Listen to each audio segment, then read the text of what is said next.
एक तू सच्चा तेरा नाम सच्चा। अनंत पृष्ठ 1148।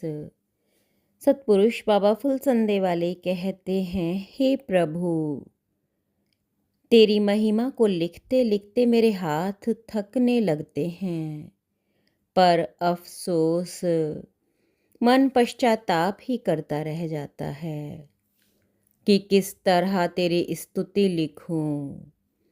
शरद काल के आकाश से ओस टपकती रहती है। वृक्षों तले मुनि उदासीन भाव में बैठे रहते हैं। देवात्माओं के संग इस धरती पर, हे आकाश के स्वामी, मैं तेरी ही चर्चा करता रहता हूँ।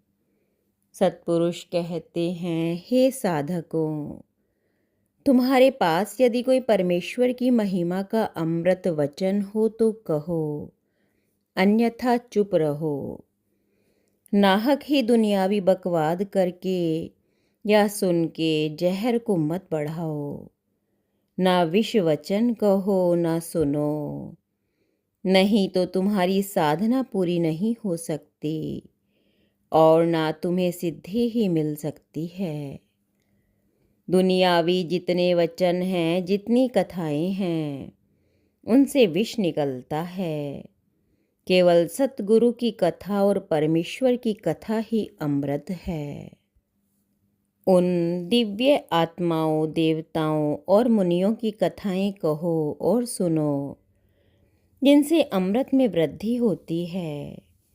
जब तुम्हारे भीतर अमृत बढ़ेगा तो तुम्हारे भीतर से सुगंध निकलने लगेगी। अंधेरे में भी तुम्हारे भीतर से प्रकाश आता दिखेगा। शरीर अंधेरे में भी धरा हुआ चमकेगा। तुम्हारे भीतर अमृत आकर्षण इतना बढ़ जाएगा कि देवता भी आकाश से खींचकर तुम्हारे पास आने लगेंगे। तुम आनंदित और मगन रहोगे। तुम्हारे निकट आने वाले भी आनंदित और मगन होंगे, परम शांति पावेंगे। अगर तुम्हारे भीतर विष तत्व बढ़ जावे तो तुम मन से और तन से बीमार रहने लगोगे। तुम्हारे शरीर के चारों तरफ स्याही की परत छा जावेगी। तुम्हारे पास कोई आना पसंद ना करेगा। तुम्हारा क्रोध और चिड़चिड़ापन बहुत ही बढ़ जाएगा। उल्टी उल्टी बातें सोचने से विष तत्व बढ़ता है। सही विचार करने से, राग द्वेष का त्याग करने से और शुद्ध आचरण से अमृत बढ़ता है। अतः तुम अमृत की गंगा बनो, विष का गंदा नाला मत बनो। तुम्हारे विचार करने की दिशा गलत है। तुमने अशुद्ध और विपरीत विचारों का चिंतन करते करते अपने मन को डिंगारा बना लिया है। ऐसा डिंगारा जिसमें विचारों की मक्खियाँ शहद नहीं, जहर इकट्ठा करती हैं। वह जहर छत्ते में से रिसता रहता है और तुम अशांत होते रहते हो। तुम्हारे संग में आने वाले भी अशांत हो जाते हैं।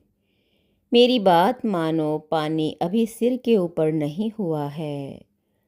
तुम विषयुक्त विचारों और विषयुक्त वाणी का त्याग कर दो। तुम शांत हो जाओगे, स्वस्थ हो जाओगे। एक तू सच्चा तेरा नाम सच्चा।